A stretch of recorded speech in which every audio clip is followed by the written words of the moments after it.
Olá pessoal, hoje eu vou resolver vocês a prova, primeira prova da disciplina de genética de populações e vou começar então pelo primeiro exercício que dizia: assinale todas as alternativas falsas.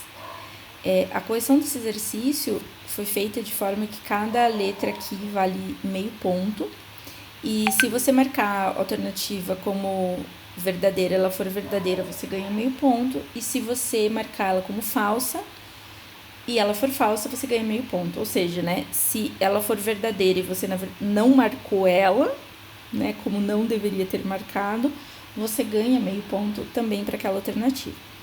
Então, aqui eu vou começar lendo a letra A, que diz: a genética de populações é uma área puramente teórica, cuja aplicação é a definição de populações ideais para cada espécie, como elas seriam em um ambiente perfeitamente equilibrado em termos de disponibilidade de recursos ecológicos. Bom, nessa letra, na verdade, aqui tem um monte de palavras bonitas arranjadas de uma forma que não faz sentido nenhum. Essa alternativa é falsa, vocês deveriam ter marcado ela. Ela diz que a genética de populações é uma área puramente teórica, o que ela não é, ela também é uma área experimental e aplicada. E aqui está dizendo que a genética de populações define populações ideais para cada espécie, o que não é verdade em absoluto. Não existe, na verdade, uma população ideal para cada espécie, né? Diferentes populações podem ser perfeitas dentro dos seus ambientes, né? Ou ideais dentro dos seus ambientes, ou nenhuma população, na verdade, é o ideal, né? Isso é uma coisa que não existe. Então, a gente não tem nenhuma busca por nenhuma definição ideal, nem no quesito teórico. E ainda a gente está falando que essa população ideal seria um ambiente perfeitamente equilibrado, e não existe um ambiente perfeitamente equilibrado também. Existem diferentes ambientes, né?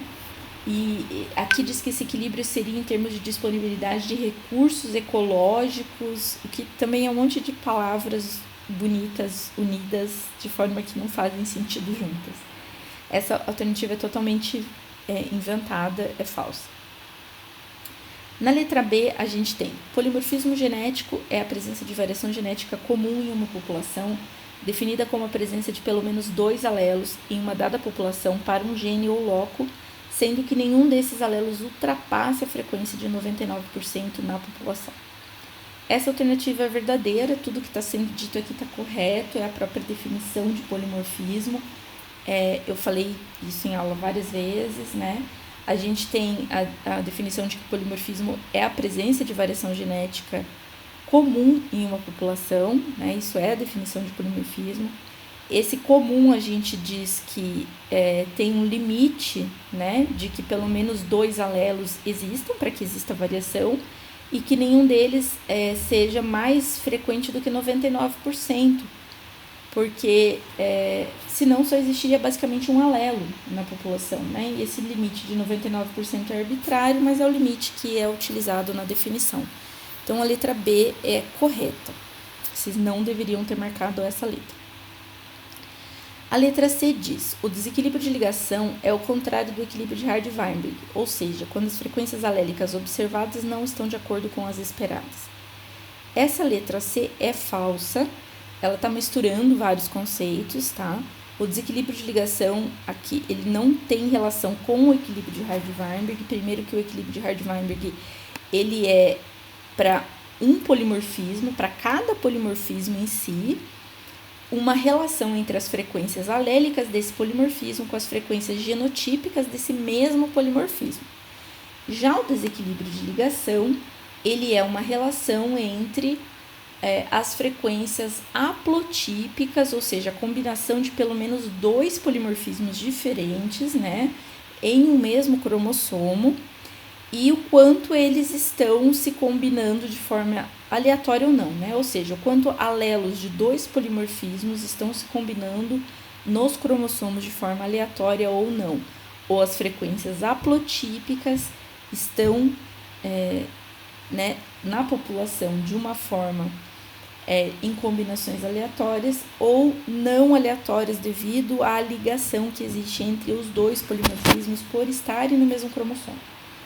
Então, não tem nada a ver uma coisa com a outra, e ainda por cima, a gente diz que isso é quando as frequências alélicas observadas não estão de acordo com as esperadas.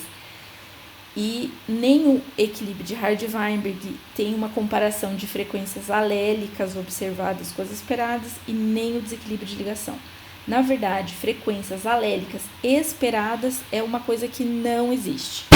Não existe frequência alélica esperada. Qualquer frequência alélica pode ocorrer em qualquer população, e isso não tem parâmetro para isso, tá? Então, o que tem parâmetro para a frequência esperada seria a genotípica, no caso do equilíbrio de Hardy-Weinberg, e a haplotípica, no caso do desequilíbrio de ligação, certo? Então, vocês deveriam ter marcado essa questão como falsa, tá? Essa letra C é falsa. Indo para a letra D, ela diz: 2 polimorfismos estão em desequilíbrio de ligação quando as frequências haplotípicas diferem das que seriam esperadas pela associação aleatória de seus alelos em uma população. Ao longo do tempo, a recombinação tende a reduzir o desequilíbrio de ligação. E essa letra é verdadeira. Então, 2 polimorfismos quaisquer estão em desequilíbrio de ligação quando a frequência dos seus haplótipos difere daquela frequência esperada pela associação aleatória dos alelos desses 2 polimorfismos. Então, isso é o que é o próprio desequilíbrio de ligação, quando a gente calcula as frequências haplotípicas esperadas por combinações aleatórias dos alelos, e essas não são as frequências haplotípicas que a gente acaba observando na população. Elas são diferentes porque existe um desequilíbrio de ligação. E a recombinação, sim, ao longo do tempo, vai criando novos haplótipos e vai reduzindo o desequilíbrio de ligação, né? Tornando esses haplótipos mais próximos daquilo que seria a combinação aleatória. Então, essa letra D é verdadeira, não deveria ser marcada. Em resumo, a primeira questão tem como falsas as alternativas A e C, tá? Então, essas são as falsas. Indo agora para o exercício 2. O exercício 2 pede: complete as lacunas com os termos adequados. E aqui a gente tem um texto, tá? Então, vamos ler esse texto. Então, o texto diz: são polimorfismos genéticos caracterizados pela alteração de uma única base em uma sequência de DNA, podendo ser uma sequência codificadora de proteínas ou não. Bom, o tipo de polimorfismo que é caracterizado pela alteração de uma única base em uma sequência de DNA são os SNPs, né? Então, essa primeira lacuna deveria ser completada com o termo SNPs, né? Que são os polimorfismos SNPs ou polimorfismos de nucleotídeo único, né?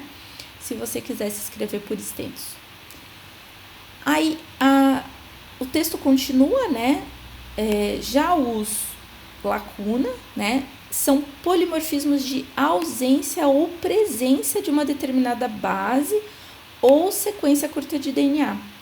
Então, ausência ou presença, quando diz ausência ou presença, a gente já lembra de cara dos indels, né, que são os polimorfismos de inserção-deleção. Então, a segunda lacuna poderia ser completada por indel ou polimorfismos de inserção-deleção. Um outro tipo de polimorfismo é chamado de onde uma sequência curta de DNA, em geral de 2 a 3 nucleotídeos, se repete várias vezes em tândem. Então, aqui a gente está falando dos microsatélites. Os microsatélites, né? Então, a gente poderia completar a frase assim: um outro tipo de polimorfismo é chamado de microsatélite, onde uma sequência curta de DNA, em geral de 2 a 3 nucleotídeos, se repete várias vezes em tândem.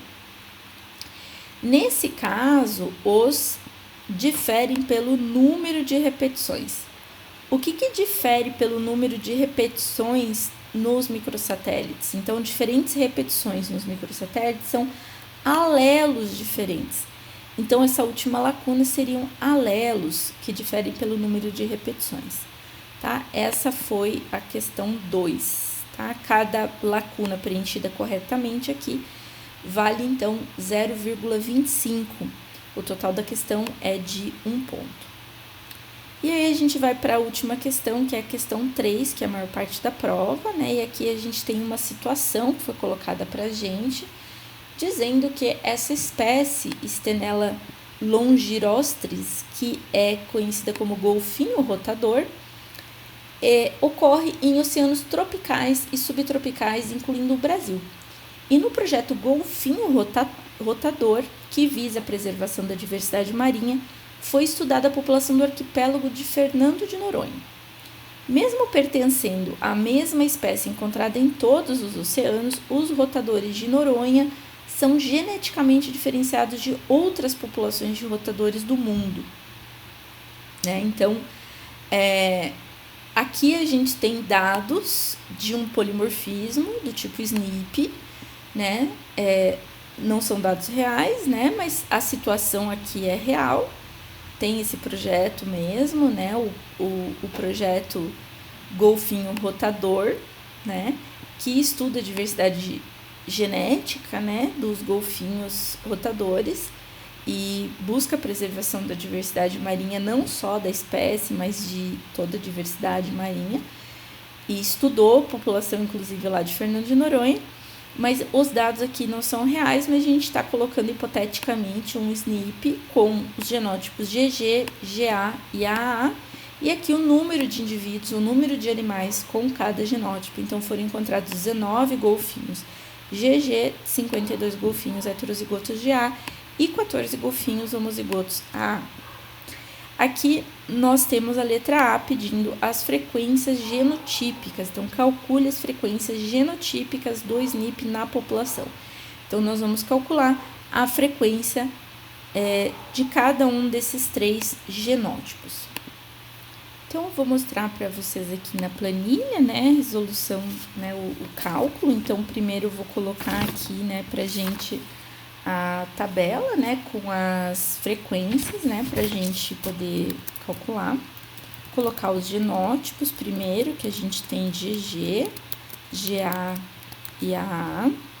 E aqui o número de genótipos que a gente tem, observado ali da população, que foi 19, 52 e 14, Então, 19, 52 e 14. Se a gente fizer a soma desses valores, a gente tem 85 indivíduos, Então, aqui, na verdade, nossa população, vou colocar aqui o total, é de 85 indivíduos, o nosso N é 85. E a primeira letra já pede, então, a frequência desses genótipos. Então, a frequência desses genótipos é simplesmente a gente pegar o número de indivíduos e dividir pelo total. Dividindo 19 por 85, a gente tem 0,22. E assim a gente faz também com os demais genótipos, Sempre dividindo o valor do genótipo pelo total, a gente tem as frequências em decimais. E se a gente quiser colocar em porcentagem, basta pegar essa frequência decimal e multiplicar por 100. E aí a gente tem as frequências em porcentagem: 22,3%, 61,2% e 16,5%. Para a gente garantir que está tudo certo, a gente sempre tem aquele costume de fazer a soma das frequências em decimal tem que dar 1 e em porcentagem, tem que dar 100%. Então, só para a gente ver que tá tudo certinho, tá? Esses 3 valores, então, das frequências genotípicas são a resposta da letra A. Já na letra B, a gente tem a pergunta sobre calcule as frequências alélicas do SNP. Bom, os alelos, vou colocar aqui, os alelos do SNP são G e A, aqui a gente tem uma contagem dos alelos G, a gente vai fazer de todos os indivíduos que têm o alelo G. E quantas cópias do alelo G cada indivíduo tem. Então, a gente vê que tem alelo G nos indivíduos de genótipo GG e também nos indivíduos de genótipo GA. Só que os indivíduos GA têm uma cópia só do alelo G, cada um, e os indivíduos de genótipo GG, cada indivíduo tem 2 cópias do alelo G. Então, quando a gente faz a contagem do número de cópias do alelo G, a gente vai fazer o número de indivíduos homozigotos GG 2 vezes e vai somar com o número de indivíduos heterozigotos uma única vez. A mesma coisa a gente vai fazer para a gente fazer a contagem do número de cópias do alelo A. O alelo A, então, os indivíduos que são AA, homozigotos, que são 14 aqui, eles são contados 2 vezes, porque eles têm 2 cópias do alelo A cada um, e a gente soma com uma cópia que tem em cada indivíduo heterozigoto.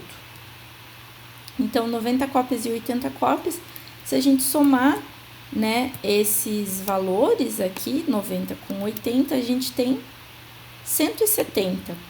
170 cópias é exatamente 2 vezes 85, que é o número de indivíduos. Então, tá corretinho, né? Porque o número total de alelos, né? Cada indivíduo tem 2 alelos, é 2 vezes o número de indivíduos, tá? Então, pra gente fazer, então, a frequência, né? Porque aqui a gente fez apenas a contagem, pra gente fazer a frequência do alelo G, são 90 cópias, dividido por um total, né, de 170 cópias na população. E o alelo A é 80 dividido por 170 cópias também. Então, essas são as frequências em decimal. Vamos somar para ver se dá 1. Para a gente ver se está tudo certinho. Deu 1. E vamos calcular, então, essa frequência em porcentagem, tá? Então, a gente só pega essa frequência, multiplica por 100. A gente tem 52,9% do alelo G e a gente tem 47,1% do alelo A. Essas frequências aqui, somando, né, elas têm que dar 100%, certinho, tá? Então, essas duas frequências são as frequências do alelo G e A nessa população, é a resposta da letra B. Na letra C, a gente tem: verifique se a população está em equilíbrio de Hardy-Weinberg para o polimorfismo. Apresente seus cálculos. Bom, então, para a gente verificar se as frequências estão em equilíbrio de Hardy-Weinberg, são as frequências genotípicas, né, observadas, que tem que estar de acordo com as frequências genotípicas esperadas. Então, vamos fazer a nossa tabelinha lá do cálculo do equilíbrio de Hardy-Weinberg. A gente vai colocar os genótipos, né, que são o GG, o GA e o AA. Vamos colocar aqui os valores observados, que foram dados lá no exercício, que era 19, 52 e 14. E vamos colocar o esperado, né? Aqui vou colocar também, vai ser importante para nós o número total de indivíduos, né? Que é essa soma de todos os indivíduos com todos os genótipos, tá?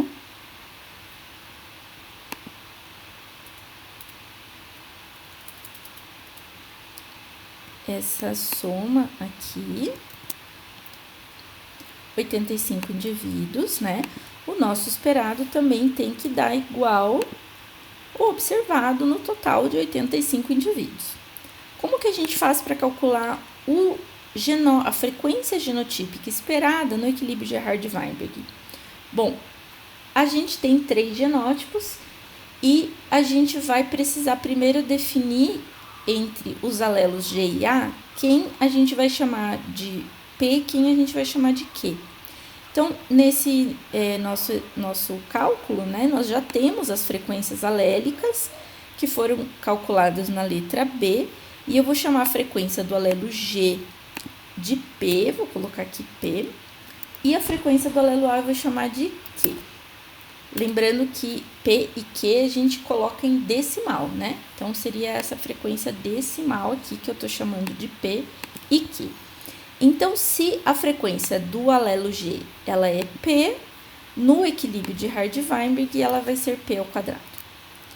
Por outro lado, a frequência do homozigoto AA, se a frequência do alelo A é Q, a frequência do homozigoto AA vai ser Q ao quadrado.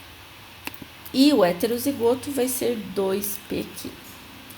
Só que, como a gente calcula o equilíbrio de Hardy-Weinberg, a gente calcula Com o número de indivíduos, como a gente colocou aqui o observado, o número de indivíduos, então a gente não pode ter só em frequência esse P ao quadrado. Então, eu vou colocar aqui P ao quadrado vezes N, que é o número de indivíduos total da população, 2pq vezes N e Q ao quadrado vezes N. Assim, a gente vai ter um número total de 85 indivíduos. Então, vamos fazer esse cálculo do esperado, né? O meu esperado é igual a P ao quadrado, né? Que seria aqui, o valor de P eu tenho aqui calculado, que é a frequência alélica do alelo G, né? Tá aqui 0,529 ao quadrado, tá? Então, vou aqui multiplicar por ele mesmo. E multiplicado por N, que o nosso N é 85, né? Que é o número de indivíduos. Então, o meu esperado para o genótipo GG é 23,8 indivíduos, tá? Eu posso arredondar, mas eu posso também manter aqui como com decimal, né? Não tem problema eu deixar um número quebrado ali, né? É um valor esperado. E eu vou fazer esse mesmo cálculo para os outros genótipos. Então, o heterozigoto é 2pq, então vou fazer 2 vezes P 0,529 vezes Q 047 vezes N 85. Deu 42,3 indivíduos, 35.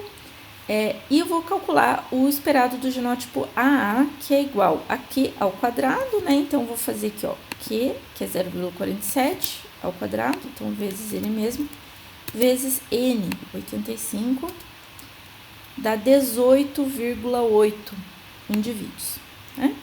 Então, vamos fazer a soma desses esperados para a gente ver se tá tudo direitinho, com os nossos cálculos.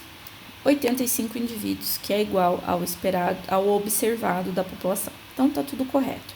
Agora, para eu calcular o valor do Q quadrado, né, a gente começa calculando o nosso desvio, que é o observado menos o esperado para cada genótipo. Então, eu vou calcular o observado 19 menos o esperado 23,8, dá menos 4,8. Observado 52 menos esperado 42,3, dá 9,6. Observado 14 menos o esperado 18,8, menos 4,8. Então, esses são os meus desvios. Se eu somar todos os meus desvios, eu tenho que ter um valor zero, que foi o nosso caso aqui, porque se um genótipo eu espero menos, os outros eu tenho que esperar mais, né? Eu tenho que ir na mesma proporção, porque eu tenho que ter o mesmo valor total.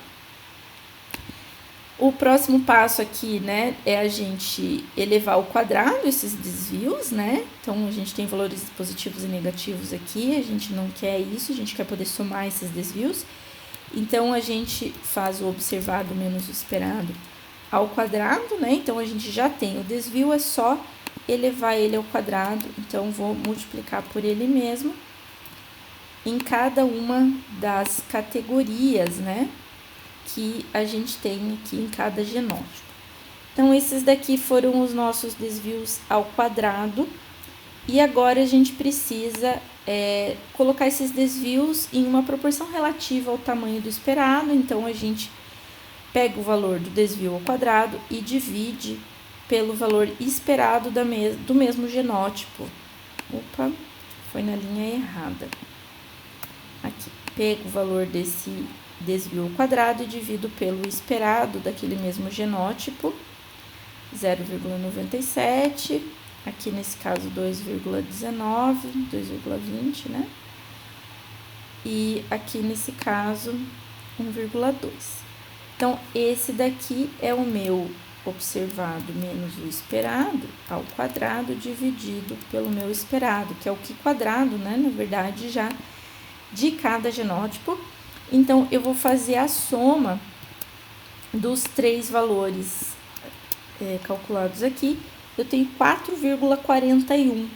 esse é o valor do meu Q quadrado, então vou colocar ele em vermelho aqui para a gente ter ele em destaque. Esse valor agora eu vou precisar olhar na nossa tabela, né, para a gente ver se esse valor aqui é realmente o valor que, como que ele se compara, né, com o valor que a gente tem. Então, a gente tem a tabela aqui no final da prova, a gente vê que essa tabela está mostrando para a gente, né, algumas porcentagens diferentes. A gente sabe que a gente deve olhar na coluna dos 5%, né, que é o valor limiar que a gente considera. E a gente vai ter que ver quais são, então, os graus de liberdade, né, que a gente vai considerar aqui. Os nossos graus de liberdade, a gente considera sempre vendo o número de classes, né, ou de genótipos que a gente tem ali no caso, que são 3, menos o número de informações que a gente utiliza para calcular o valor do esperado. Nesse caso, a gente utilizou o N, que é o tamanho da população, e a gente utilizou também o valor de frequência alélica. A gente poderia utilizar o P apenas, ou o Q apenas, porque o outro alelo a gente poderia tirar a frequência dele por diferença. Então, seria a frequência de um dos alelos e o tamanho total da população. Então, um grau de liberdade para 5%, né, a gente vai ter um valor crítico de Q quadrado de 3,84. O nosso Q quadrado foi maior do que 4, então ele, na verdade, está maior do que o crítico, ele está localizado entre aqui o 2% e o 5%. Então, a gente pode dizer que o nosso desvio é muito grande para ser ao acaso. Então, a nossa população não está em equilíbrio de Hardy-Weinberg, está fora do equilíbrio, né? O desvio é muito grande e a gente não tem equilíbrio de Hardy-Weinberg nessa população. Então, se a gente voltar na nossa pergunta, né, a gente disse que a população não está em equilíbrio de Hardy-Weinberg, a gente apresentou os cálculos e ainda pergunta como que você interpreta esse resultado. Bom, a população não está em equilíbrio de Hardy-Weinberg e esse resultado pode ser interpretado né, de uma forma que a população não está seguindo algum dos pressupostos do equilíbrio, ou seja, ela ou não está em pamixia, né, os cruzamentos não são ao acaso, aleatórios, ou a população está infringindo, né, ou ela está sofrendo a ação de algum fator evolutivo, né. Os fatores evolutivos, eles são a mutação, a migração ou fluxo gênico, e a seleção e a deriva, né. Então, algum desses fatores está atuando nessa população. A gente pode pensar que talvez, que possivelmente, ou esse SNP está sob efeito de seleção natural, por ele estar interferindo com alguma característica importante, né, na população, que altere a probabilidade de sobrevivência e reprodução. Ou a gente pode pensar, né, que essa população pode ser pequena, bastante pequena, e na verdade está sofrendo muito efeito de deriva genética, né? Ou ainda que está tendo migração, né, de outras populações para essa. Então, alguma dessas coisas estaria acontecendo.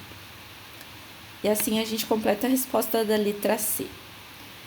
Só para mostrar para vocês também a fórmula do Q quadrado que foi dada aqui na prova, né? É a mesma coisa que a gente fez na nossa tabela, que a gente calculou passo a passo. Ou seja, a fórmula do Q quadrado é a soma, né, de todos os desvios observados menos esperados para cada categoria, para cada genótipo. E nessa fórmula, né, o genótipo está sendo representado aqui como I, né? Então, o valor do genótipo observado menos o esperado, elevado ao quadrado, dividido pelo esperado, né? E aí a gente somou o valor que a gente calculou para cada genótipo nessa nossa fórmula aqui, tá? Então, aplicando a fórmula, a gente teria também a mesma situação. Então, indo agora para a letra D, na letra D, a gente já tem a seguinte situação. Para um outro SNP, foram encontrados na mesma amostra populacional 3 indivíduos TT, 14 de genótipo TC e 68 CC. Os dois SNPs estão localizados no mesmo cromossomo. Calcule a frequência esperada dos haplótipos sem desequilíbrio de ligação entre os dois SNPs nessa população. Então, aqui a gente tem que prestar atenção que está dizendo que tem um outro SNP, né? Então, o nosso enunciado dava um primeiro SNP, com o qual a gente trabalhou nas letras A, B e C, e agora a gente tem um outro SNP na mesma amostra populacional, né? Localizado no mesmo cromossomo. Então, aqui diz, né? Os dois estão localizados no mesmo cromossomo. Então, a gente tem uma situação de ligação onde esses dois polimorfismos estão no mesmo cromossomo e a gente tem os dados dos genótipos dos dois. E o que está sendo pedido aqui é a frequência esperada dos haplótipos desses SNPs, né? Ou seja, da combinação de alelos desses SNPs em cada cromossomo. E a gente já fez todos os cálculos possíveis com o primeiro SNP e agora tem um segundo SNP, então eu vou colocar os valores desse segundo SNP lá na nossa tabela para a gente poder fazer essas contas. Bom, aqui na nossa tabela a gente tem, então, aqui embaixo eu vou colocar, tá? O SNP 2 com os genótipos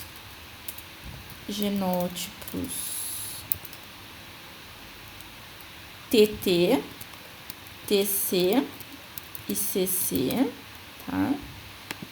E os valores deles aqui, né, que a gente recebeu lá do enunciado, que são 3, 14 e 68. 3, 14 e 68. Se a gente somar, né, para a gente ver aqui quantos indivíduos a gente tem nesse total, a gente vê que são 85 indivíduos, né? Então, veja, a mesma amostra populacional, né? Mesmo número de indivíduos que a gente estava trabalhando com outro SNP. Então, esses mesmos indivíduos foram genotipados para um segundo SNP. Então, o que a gente está pedindo, né, no enunciado são os haplótipos, tá? Então, vamos listar primeiro quais são esses haplótipos possíveis entre esses dois SNPs. O primeiro SNP, ele tinha os alelos G ou A. Esse segundo SNP, vou colocar aqui os alelos desse segundo SNP, são T e C. Então, a gente tem que, os haplótipos vão ser combinações do G e A do primeiro SNP com T e C do segundo SNP. Então, G do primeiro SNP com T do primeiro SNP, G do primeiro SNP com C do segundo, ou A do primeiro SNP com T do segundo, e A do primeiro SNP com C do segundo seriam as 4 possibilidades de haplótipos para esses dois SNPs na população. Então, nós temos que calcular a frequência desses 4 haplótipos na população, né? A frequência esperada, sem desequilíbrio de ligação, porque é a única frequência que a gente pode calcular mesmo, porque a frequência observada, a gente teria que realmente observar nos cromossomos dos indivíduos quais são as combinações que existem. Então, a gente não teria como fazer esse cálculo. A gente só pode calcular as frequências esperadas, porque sem desequilíbrio de ligação, porque se houver desequilíbrio de ligação, a gente não tem como saber quais seriam essas frequências. Então, a gente calcula as frequências, que são aquelas combinações aleatórias entre os SNPs dos dois, entre os alelos dos dois SNPs. Ou seja, as combinações sem desequilíbrio de ligação mesmo. Então, para a gente calcular essas frequências, a gente tem que saber a frequência, multiplicar a frequência do alelo do primeiro SNP com a frequência do alelo do segundo SNP, para ver a probabilidade dos dois ocorrerem juntos em um mesmo cromossomo. A frequência dos alelos do primeiro SNP a gente já calculou, ela está aqui, né? Lembrando que tem que ser a frequência em decimal, né? Que a gente trabalha. E então falta a gente calcular as frequências dos alelos do segundo SNP. Então, vou colocar aqui para a gente fazer a contagem de quantos alelos T a gente teria nessa população. A gente teria 2 cópias em cada indivíduo homozigoto TT, então 3 multiplicado por 2, né? E somando com as 14 cópias dos heterozigotos, 20 cópias. Já do alelo C, a gente teria 2 vezes as cópias dos homozigotos CC, mais uma vez as cópias dos heterozigotos, 150 cópias. Se a gente somar o número de cópias de alelos T com o número de cópias de alelos C, a gente tem 170 cópias, que são 2 vezes o número de indivíduos da população, que são 85, então tá tudo ok.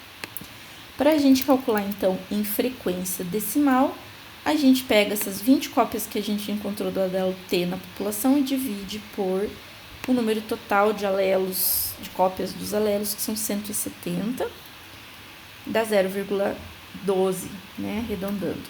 E a gente faz 150 cópias do alelo C dividido por 170, 0,88. Só para a gente garantir, vamos somar essas duas frequências em decimal, dá 1, então tá correto. Aí, vamos então calcular as frequências haplotípicas. Então, a frequência do haplótipo GT seria a frequência do alelo G vezes a frequência do alelo T. Então, para isso, a gente vai buscar lá a frequência do alelo G, que a gente calculou lá na letra B do exercício, que está aqui 0,5294, multiplica ela pela frequência do alelo T do segundo SNP, que a gente acabou de calcular aqui, que é 0,12, 0,1176. E aqui a gente tem, vou colocar aqui do ladinho para a gente poder ver melhor, 0,06, né? Para a gente colocar essa frequência em porcentagem, a gente pega essa frequência e multiplica por 100. 6,23%, né? Seria a frequência desse haplótipo. Daí temos que calcular a frequência dos demais haplótipos. Então, vamos calcular a frequência do haplótipo GC. Então, multiplicamos a frequência do alelo G do primeiro SNP. Então, voltamos lá, alelo G, 0,529, vezes a frequência do alelo C do segundo SNP agora. Então, 0,88. 0,467 em porcentagem, multiplicando por 100, 46,7%. A frequência do haplótipo AT, vamos multiplicar a frequência do alelo A, 0,47, pela frequência do alelo T, 0,1176. 0,05 em porcentagem, multiplicamos por 100, 5,5%. E o último haplótipo possível, AC. Então, a frequência do alelo A vezes a frequência do alelo C. Alelo A, 0,47, vezes alelo C do segundo SNP, 0,88. Temos 0,415. Em porcentagem, multiplicamos por 100. 41,5%. Para a gente conferir, também podemos fazer a soma dessas frequências, né? Então, em decimal, elas têm que somar 1, correto. Em porcentagem, né? Elas têm que somar 100%. 100%, correto, tá? Então, a resposta da letra D seriam essas 4 frequências aqui para esses 4 haplótipos aqui, né? A gente teria que dizer haplótipo GT, frequência 6,23%, haplótipo GC, 46,7%, AT, 5,5%, AC, 41,5%, usando uma ou duas casas decimais, tá? Tá correto. Então, agora a gente pode voltar lá para o nosso exercício para a gente ver a resposta da letra E. Bom, a letra E, ela diz para a gente: agora considere os valores calculados para o desequilíbrio de ligação entre os dois SNPs mencionados acima nessa população, sendo 0,7 para o D', né? Então, D' igual a 0,7 e R ao quadrado igual a 0,2. Como você interpreta esses valores? Então, aqui a gente não precisa fazer nenhum cálculo, a gente só precisa da interpretação, porque o cálculo dos parâmetros do desequilíbrio de ligação já foi dado. Nós temos o D', que é, na verdade, o desvio padronizado, né? Então, o D' é um cálculo do desvio entre as frequências haplotípicas observadas e esperadas, dividido pelo desvio máximo possível entre aquelas frequências. Então, aqui nesse caso, o D' é 0,7, mas o máximo que ele poderia chegar é 1. Então, nós não temos o desequilíbrio de ligação máximo possível para essas frequências, né? Então, a gente vê que aqui o desequilíbrio de ligação ele não é absoluto, ele não é o máximo. E o R², que é o valor mais informativo, né, para nós, pelo desequilíbrio de ligação, porque ele é uma correlação entre as frequências dos alelos do primeiro SNP com os alelos do segundo SNP, né? Então, ele é um valor que o máximo é 1, mas o máximo significa o desequilíbrio de ligação perfeito, né? Então, quando a gente tem o desequilíbrio de ligação perfeito, 1, as frequências dos alelos de um SNP são iguais às frequências dos alelos do outro SNP.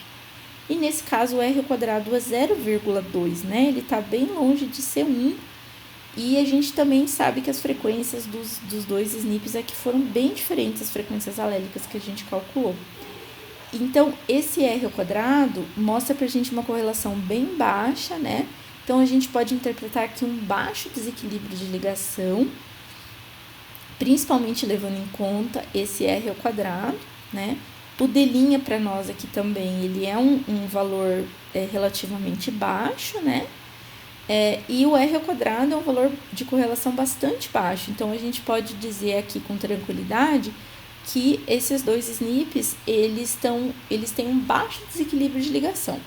Para a gente saber se eles estão mesmo em desequilíbrio de ligação ou não, a gente teria que fazer uma comparação estatística entre as frequências alélicas que a gente calculou na letra, as frequências haplotípicas que a gente calculou na letra D, com aquelas observadas, que a gente não tem, o exercício não deu. Então, a gente não tem como fazer esse cálculo, mas a gente pode dizer que o desequilíbrio de ligação aqui, ele é bem baixo, principalmente devido a essa correlação, essa falta de correlação, né, entre os dois SNPs mencionados, tá? Então, assim a gente responde a letra E e a gente completa a resolução da nossa prova.